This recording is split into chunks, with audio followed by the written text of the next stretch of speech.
रेडियोनामा के दर्शकों नमस्कार।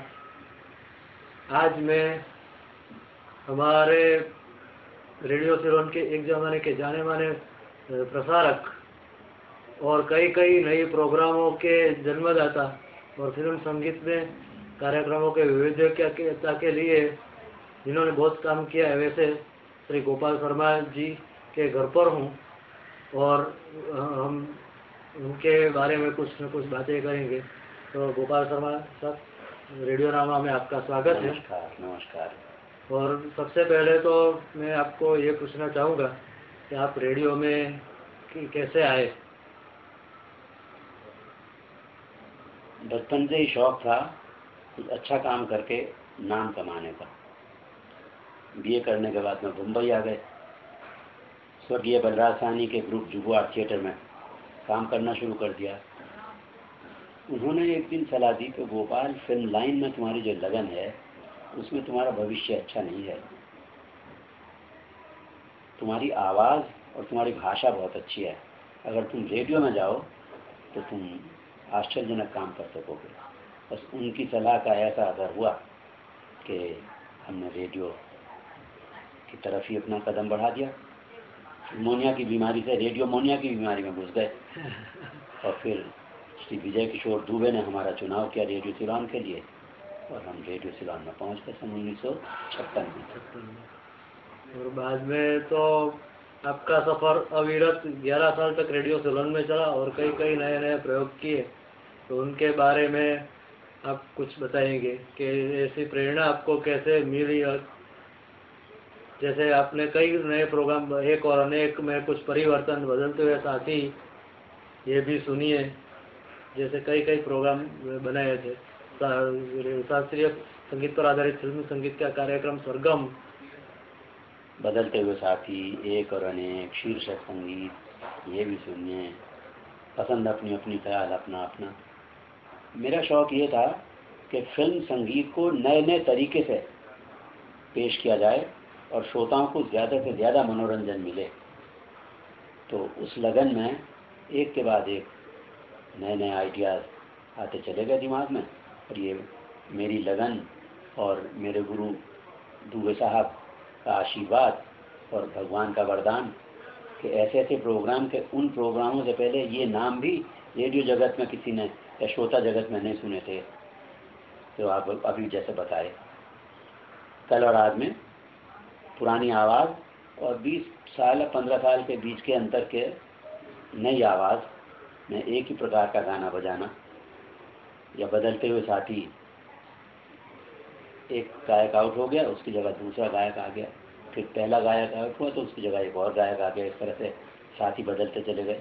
या हर प्रोग्राम में एक ही आवाज़, मान लीजिए लता मंगेशकर हैं तो लता आशा, लता मुकेश, लता शमशाद, लता रफ़ी, लता तलत, लता हेमंत, इस तरह से तो ये प्रोग्राम बनते चले गए नए नए। शीर्षक संगीत एक ही शब्द पर आधारित, जब फूल है, मैं तुझको अगर एक फूल कहूँ, फूल तुम्हें भेजा है गत में, तू भंवरा मैं फूल, वगैरह वगैरह, 8 के 8 गीत में फूल शब्द होगा। तो ये प्रोग्राम और फिर श्रोताओं का बड़ा सहयोग मिला, उनको आइडियाज़ बड़े पसंद आए। फिर हमने उन सभी ख़त लिखवाने शुरू किए कि भाई आप हमें ख़त भेजिए और इस तरह का प्रोग्राम आप बना कर भेजेंगे तो आपके नाम से प्रोग्राम पेश किया जाएगा। इस तरह से चलता रहा। और एक मुझे ये भी याद है कि आपके रात्रि प्रसारण आप जब होते थे तो उन दिनों हम रात को 11 बजे तक जगते रहते थे आपका शुभ रात्रि सुनने के लिए। शुभ रात्रि की कहानी ये है कि एक इंग्लिश अनाउंसर थे, जिमी भरूचा, बहुत अच्छे अनाउंसर थे। तो उन्होंने एक दिन कहा, शर्मा, हमारे यहाँ ही इंग्लिश में good morning, good day, good afternoon, good evening, good night, आपके यहाँ हर समय के लिए अंग्रेज नमस्ते नमस्ते है, सुबह शाम दोपहर रात। तो मैंने कहा, मिस्टर जिमी आप क्या चाहते हैं? तो उन्होंने कहा कि रात को 11 बजे जब प्रोग्राम बंद करते हो तो गुड नाइट के बराबर का कोई शब्द निकालो। तो मैं सोचता रहा, सोचते सोचते फिर मैंने कहा कि गुड नाइट का हिंदी में अनुवाद कर दें, ट्रांसलेशन कर दें। गुड माने अच्छा या शुभ और नाइट माने रात या रात्रि, तो शुभ रात्रि। अब ये शब्द तो आ गया। लेकिन मुझसे ज़्यादा हिंदी के जानने वाले जो थे उनसे किसी से मालूम करूं तो महापंडित राहुल शंकर त्यायन, जो वहाँ कैलेनिया यूनिवर्सिटी में हिंदी विभाग के हेड थे, वो मेरे मित्र थे। मैं उनके पास गया और मैंने कहा ऐसी ऐसी बात है पंडित साहब। तो अरे कहने का शर्मा जी ये तो बहुत अच्छा शब्द आपने बना दिया। तो मैंने कहा आज ही रात को फिर मैं प्रोग्राम में इसको अनाउंस कर दूं कि हाँ। बस इस तरह से वो शुभ रात्रि शब्द प्रचलित हो गया। यानी वे श्रीलंका में सिलोन से, हाँ 1957 भरूचा जी भी वो भी वहीं कहते हैं, वो इंग्लिश अनाउंसर थे। यानी वो जोरास्ट्रियन पारसी वहाँ नहीं, वो क्रिश्चियन कम्सिंगलीज थे। अच्छा अच्छा अच्छा, बिल्कुल। जैसे नाम जैसे ऐसा लगता है कि वो शब्द वो ही कारण बने इस बात का, और मैंने उसमें अपना थोड़ा दिमाग लगाया, शुभ रात्रि शब्द आ गया। और फिर तो बाद में शुभ प्रभात, शुभ दिवस, शुभ मध्याह्न, शुभ संध्या, शुभ रात्रि, ये सब शब्द।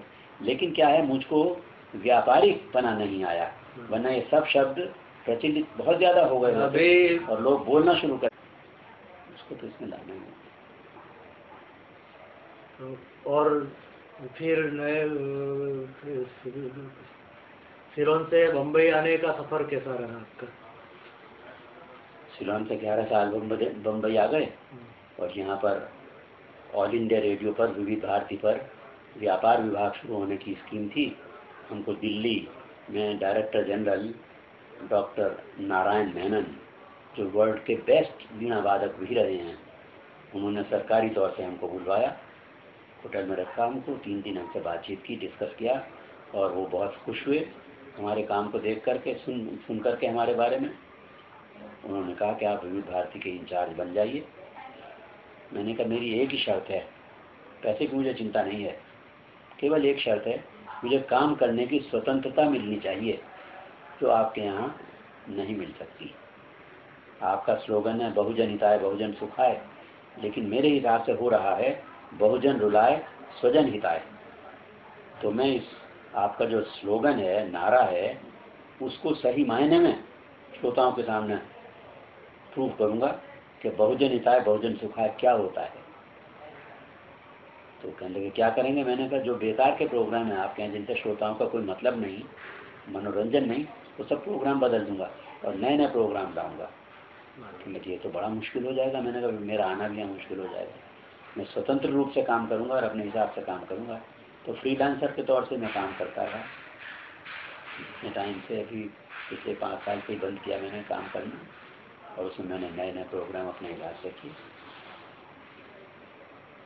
प्रेषित कार्यक्रम जिनको कहते हैं, पेमेंट्स के लिए, ES पाटनवाला के लिए, बैंक ऑफ बड़ौदा के लिए, बैंक ऑफ इंडिया के लिए, इंडियन ओवरसीज बैंक के लिए, पेमेंट्स के लिए, सेंचुरा के लिए, ग्वालियर शूटिंग के लिए बहुत प्रोग्राम किए।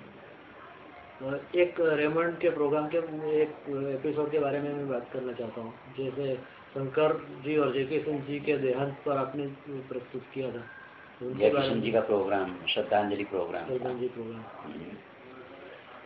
बड़ी मेहनत करी थी उसमें। 15 मिनट का प्रोग्राम था, लेकिन उसको प्रोग्राम अभी मेरे श्रोता आकर के सुन करके जाते हैं उस प्रोग्राम को, कि 15 मिनट के प्रोग्राम में आपने गागर में सागर भरा हुआ है। 54 सॉन्ग्स के फ्लैशेस थे उसमें, और एक पूरे होने के पूर्व ही दूसरा शुरू हो जाए ऐसा एडिटिंग किया था। बहुत सारे आदमी जैक्सन जी के बनाए हुए गानों को एक साथ गा रहे हों, अलग अलग गाने, तो उनका कैसा इफेक्ट होता है मिला जुला, वो उसमें मैंने किया था। तो 2 मिनट का इफेक्ट है, लेकिन उसको रिकॉर्ड करने में 4 घंटे लगे थे, और पूरा प्रोग्राम को 11 घंटे लगे थे 15 मिनट के प्रोग्राम में। और उसी कहानी को आपने शंकर जी के देहांत पर भी दोहराया था? उसको भी किया था। तब आधे घंटे का प्रोग्राम था, तब मेरे पास प्रेषित कार्यक्रम में आधा घंटे का टाइम था, तो तब आधे घंटे का था।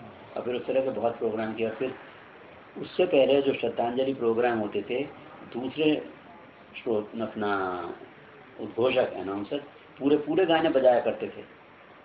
मगर उस प्रोग्राम के बाद में आजकल भी टीवी पर भी फ्लैशेस, छोटे छोटे टुकड़े, ताकि कम से कम समय में ज़्यादा से ज़्यादा बात दिखाई जा सके। मेरे उस प्रोग्राम को सुनने के बाद में लोगों ने उसकी नकल की। जैसे मेरे रेडियो सिलोन के दूसरे प्रोग्रामों के भी नकल की गई है। कल और आज का कल आज और परसों कर दिया, कहीं बदलते हुए साथी बदल गए, कहीं शीर्षक संगीत का शीर्षक बताइए, इस तरह से कॉपी करते रहते छोटे छोटे परिवर्तन करके फिर रखते हैं। और फिर मैं थोड़ा पीछे जाना चाहता हूँ कि बलराज साहनी साहब तक आप कैसे पहुँचे? प्रेम अदीब एक हीरो हुआ करते थे जिन्होंने राम की भूमिका शोभना समर्थ, नूतन की मदर थी शोभना समर्थ, और प्रेम अदीब, उनकी राम और सीता की जोड़ी बड़ी प्रसिद्ध थी। हम छोटे छोटे हुआ करते थे तो हम यही सोचते थे कि असली राम यही रहे होंगे, तो हम उनसे मिलने के लिए गए। सबसे पहले तब 53 में हम बम्बई आए, हमने उनके चरण छुए, उन्होंने बहुत प्यार से हमको बैठाया। हमने कहा हम तो आपको असली राम समझते हैं, आप इतने अच्छे हमको लगते हैं। तो फिर उन्होंने हमसे मालूम किया, बच्चे क्या चाहते हो, फिल्म लाइन में आए हो? मैंने कहा जी हाँ, फिल्मोनिया से बीमार हैं। और ऐसा से कहने लगे, लेकिन बेटे हम तो अभी अस्त होते हुए सूर्य हैं, उदय होते हुए सूर्य हैं बलराज साहनी। उनका अपना एक ग्रुप है जुहू आर्ट थिएटर, तो उनके पास चले जाओ, कोई ना कोई काम, तुमने स्टेज पर काम किया ही है स्कूल कॉलेज में, तो कुछ ना कुछ काम तुम्हारा निकलेगा, वहाँ से कोई रास्ता भी निकलेगा फिल्म लाइन का। तो हम उनके कहने के हिसाब से बलराज साहनी जी से मिल गए। पहले दिन उन्होंने हमारा ऑडिशन वगैरह लिया, जांच पड़ताल की, और 23 साल के नौजवान को 85 साल के बूढ़े का काम दिया था इंस्पेक्टर जनरल में। और वो प्ले निकोलाय गोगोल का प्ले था, जो आज हिंदुस्तान की दशा है ना भ्रष्टाचारिता की, करप्शन की, वो 500 साल पहले रूस में हुआ करता था, ज़ारशाही में। उस पर एक बड़ा भारी सटायरिकल व्यंग्यात्मक ड्रामा लिखा था निकोलाय गोगोल ने, इंस्पेक्टर जनरल। उसका ट्रांसलेशन बलराज साहनी और उनकी मिसेज ने किया था हिंदी में इंस्पेक्टर जनरल के नाम से, और उसमें हमको काम मिला था एक छोटा सा। फिर उन्होंने हमारे ये सलाह दी, वो मैंने आपको बताई कि फिल्म लाइन में आपका भविष्य अच्छा नहीं है। ये सारी कहानी है Balraj Sahni detective art theatre पहुँचने की। लेकिन आप जिस गांव से आए थे, मैंने आपकी बायोग्राफी में जो कुछ पढ़ा है, तो चांदपुर से बम्बई तक का सफ़र कैसा रहा? बस चांदपुर से दिल्ली आए, दिल्ली से बॉम्बे आ गए। सफ़र तो बस यही था कि हम थे और हमारे साथी थे मदन गोपाल गुप्ता, हम दोनों की टीम बन गई थी दोनों की। तो कहते मैं भी चलूँगा, तो बस हम चुपचाप बातचीत करते रहते थे, लेकिन किसी को ये जाहिर नहीं होने देना चाह रहे थे कि हम पहली बार बम्बई जा रहे हैं क्या, क्योंकि मेरठ कॉलेज में बम्बई के बारे में बड़ी अजीब अजीब सी कि वहाँ पर तो देखते देखते मार डालते हैं, लूट डालते हैं, छुरा मार देते हैं। तो हमें ये डरता कोई हमें छुरा ना मार दे बम्बई जाने से पहले ही, तो इसलिए हम चुपचाप गुपचुप अपनी स्कीम बनाया करते थे। और मदन गोपाल गुप्ता की वजह से हमें ये फ़ायदा हुआ कि नए होने के बावजूद कोई जान न पहचान, बड़ी खाला सलाम बंगले में रहना मिला हमको। उनके बुआ जी के लड़के थे श्री श्याम किशोर गुप्ता, हमारे एक तरह से बम्बई के पहले धर्मपिता, तो उनके यहाँ बंगले में हमको रहना मिला। वो तो आ गए थे लौट करके, वो चले गए थे वापस मेरठ कॉलेज में, उन्होंने MSc वगैरह किया, मगर हम यहीं रुके रहे। हमने तो कहा था कि हमें तो मरना यहाँ है, जीना भी यहाँ है। और इसी बात पर शैलेंद्र जी ने एक गाना बना दिया था, मेरा नाम जोकर में, जो 69 में आई थी फिल्म। मुखड़ा उन्होंने बनाया था ना, मुखड़े की लाइन का आइडिया उन्होंने मुझसे मिला। अच्छा। और बलराज जी मुझको सलाह दे रहे थे कि गोपाल तुम्हारे लिए फिल्म लाइन में फ्यूचर अच्छा नहीं है। तो हमने कहा फिर तो हमारा मरना भी यहीं है, जीना भी यहीं है, हम तो यहाँ से कहीं जाएंगे नहीं। तो शैलेंद्र जी ने कहा ये तो मुखड़े का लाना है, एक मुखड़े की लाइन है। और उन्होंने बाद में 69 में फिल्म जोकर में मरना यहाँ जीना यहाँ, इसके सिवा जाना। और अगर ये रेडियो का सफ़र आपका नहीं होता तो आप क्या होते? मैं कवि भी हो सकता था, और थोड़ा बहुत सीख कर सिंगर गायक भी बन सकता था, क्योंकि मेरी आत्मकथा आवाज़ की दुनिया के दोस्तों में आप सब लोगों ने पढ़ा होगा अगर, तो उसमें है एक दृश्य मैंने देखा, और दृश्य को मैंने पारला से चर्च गेट तक जाते जाते सिगरेट की डिब्बियों पर, वहाँ पर जो ट्रेन में पड़ी हुई थी, उन पर लिख करके कुछ लाइन कंपोज की थी। 2-4 लाइनें बताता हूँ। भोर सुहानी है प्राची में, उषा की अरुणाई, शीतल मंद सुगंध समीर नया संदेशा लाई, पक्षी जीव जंतु कर लव करते हैं सब हर्षाए, कोमल घात लता पल्लव पर किसने कमल बिछाए। कमल का मतलब ओस की बूंदें। तो इस तरह से वो 18 लाइनें हुई थी, फिर चर्च गेट आ गया, फिर विचारों का तांता टूट गया।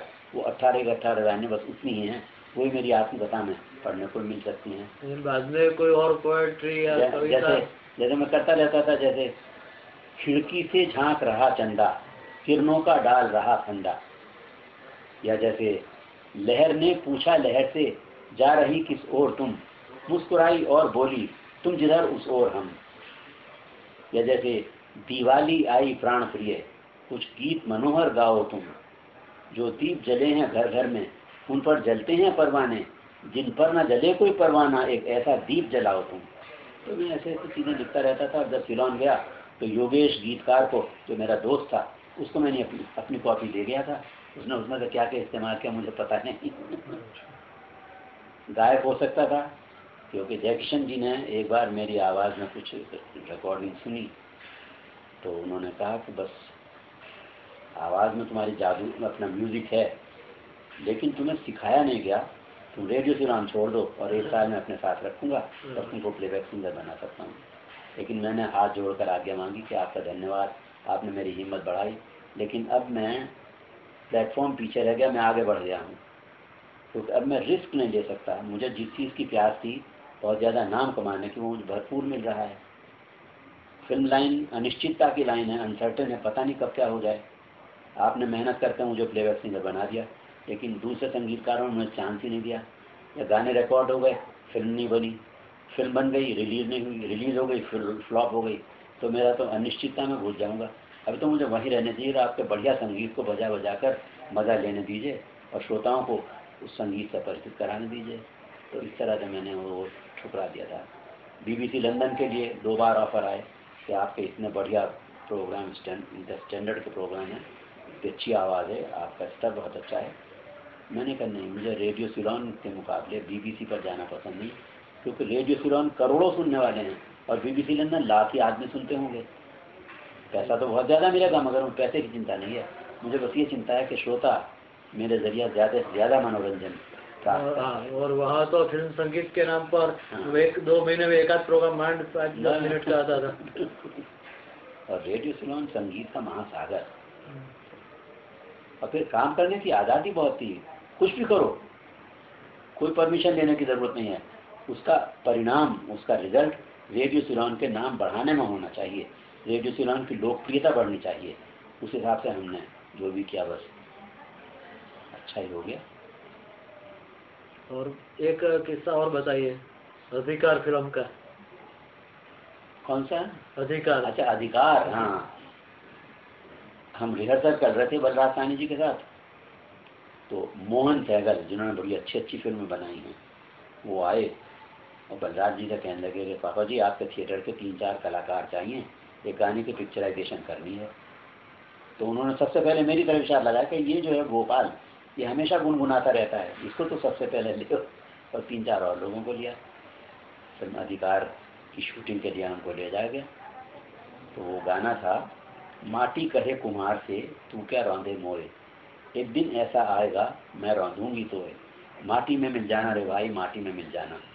तो उसकी शूटिंग की और शूटिंग होकर के हम तो भूल भाल गए। मैंने कहा एक्स्ट्राओं का काम है, इसमें कहाँ हमें 2-4 बार स्क्रीन पर दिखाई पड़ेंगे, कौन परवाह करता है। तो हमें तो पता भी नहीं। जब हम चांदपुर गए रेडियो सिलोन जाने से पहले, तो वहाँ के करोड़पति हैं कैलाश मित्तल, जिनका अपना एक थिएटर था। तो वो आए मिलने के लिए कि शर्मा जी, आपके अधिकार की वजह से मेरा एक एक्स्ट्रा सिनेमा बन गया। कि कैसे? कि आपकी फिल्म अधिकार जब मैंने देखी तो मैंने कहा गुरु जी का लड़का है तो राम गोपाल, और मैंने तुरंत फिल्म खरीद ली और वो रिकॉर्ड भी खरीदा, और रिकॉर्ड ग्रामोफोन मशीन पर बजा बजा कर प्रचार किया कि हमारे चांदपुर का तरुण कलाकार, इसको इस गाने पर एक्टिंग करते हुए देखिए। और वो फिल्म वहाँ 5 साल तक चलती रही और उसकी कमाई से उनका एक और सिनेमा बन गया। आत्मकथा का विचार आपको कैसे है? ये जब मैं ये किस्से सुनाया करता था अपने आप जैसे श्रोताओं को, तो हमेशा ये कहते थे आप ये लिखिए, अखबारों में लिखिए, या ये कीजिए या वो कीजिए। फिर हमारे बड़े भाई साहब के साले हैं, उन्होंने कहने लगे भाई जीजा जी आप ये आत्मकथा लिखिए। तो फिर हमें आत्मकथा लिखने का शौक आ गया। उसमें 25-30 साल लगे, बीच में लिख लेता था, फिर भूल जाता था, फिर लिख देता, फिर बंद कर देता था। फिर अल्टीमेटली रेडियो सिलोन के श्रोताओं में पद्मिनी पेरेरा ने प्रचार कर दिया उसका कि गोपाल शर्मा जी हमारे सीनियर मोस्ट अनाउंसर अपनी आत्मकथा आवाज़ की दुनिया के दोस्तों लिख रहे हैं, आप उनसे कुछ जानकारी चाहें तो ये उनका, तो मेरा टेलीफोन नंबर भी दे दिया। तो श्रोता जगत में ये बात पूरी तरह से प्रचारित हो गई। तो हमने कहा अब तो करना ही पड़ेगा। फिर तो हमने वो काम करके पूरा कर ही दिया और आ गया आत्मकथा। और आज जो प्राइवेट रेडियो चैनल जो चल रहे हैं उनकी भाषा के बारे में आप कुछ कहिए। जहाँ तक उनका बोलना है वो तो इतना फास्ट है, उनको ये चिंता नहीं कि जो सुनने वाले हैं उनको इसमें कुछ मिलेगा या नहीं मिलेगा। उनको तो ये सिखाया गया है कि जितना तेज हो उतना तेज बोलते रहो, और आचार संहिता डिसेंसी बिल्कुल नहीं है। ऐसी ऐसी बात कह देते हैं जो बिल्कुल नहीं कहनी चाहिए। प्रोनाउंसिएशन के मामले में कुछ के प्रोनाउंसिएशन तो बहुत अच्छे हैं, उच्चारण, कुछ लोगों को बहुत ख़राब हैं जो सहन शक्ति से बाहर हैं। लेकिन उनको कोई प्रॉपर ट्रेनिंग मिले तो वो अच्छे हो सकते हैं, आवाज़ें अच्छी हैं, सब कुछ ठीक है, मगर प्रॉपर ट्रेनिंग नहीं है। प्रॉपर कोड ऑफ कंडक्ट जो होता है ना ब्रॉडकास्टिंग का, वो उनके पास नहीं है। ज़्यादातर तो वो आपस में चौंचे लड़ाते रहते हैं, चिड़ियों की तरह से आपस में प्रेम मोहब्बत की बातें करते रहते हैं। रेफरेंस कुछ है, गीत कुछ और कह रहा है। प्रोग्राम सुबह का है, रात का गाना बजाते चले जा रहे हैं। रात का गाना भी बजाओ, लेकिन फिर उसकी प्रस्तावना तो पहले दो कि मान लीजिए रात का समय है, आप ये गाना सुन रहे हैं, तो लोगों को ये तो हो। लेकिन अचानक ही अपना इधर से उधर। मैंने तो ये भी मार्क किया है, उसमें नोट किया है कि पुरानी फिल्मों के गीतों में वो मुकेश जी, किशोर कुमार जी और मोहम्मद रफ़ी साहब के पीछे जा ही नहीं सकते कभी। और जाएंगे तो बात उन गायकों की करेंगे, जैसे तलब महमूद साहब की कुछ बात की, लेकिन उस प्रोग्राम में गाने बजेंगे वो किशोर कुमार साहब के बजेगा। रेफरेंस कॉन्टेक्ट नहीं है उनका बिल्कुल। अच्छे अनाउंसर बन सकते हैं वो, उनको सही ट्रेनिंग मिले तो क्या करना चाहिए क्या नहीं करना चाहिए। ये सब जो मार्केट बेस्ड हो गया है और टीनेज के श्रोताओं को ध्यान में रखकर ये सब किया जाता है, तो उनको इतनी आशा हम कहाँ से रखेंगे, वो भी सवाल हो जाता है। यही बात बिल्कुल। क्योंकि आकाशवाणी का तो बहुजन हिताय बहुजन सुखाय कुछ हद तक भी चलता है, उन लोगों का तो ये प्रिंसिपल है ही नहीं। बिल्कुल। तो आपका बहुत बहुत धन्यवाद। आपका बहुत बहुत धन्यवाद, आपने इतना टाइम ये की तकलीफ उठाई।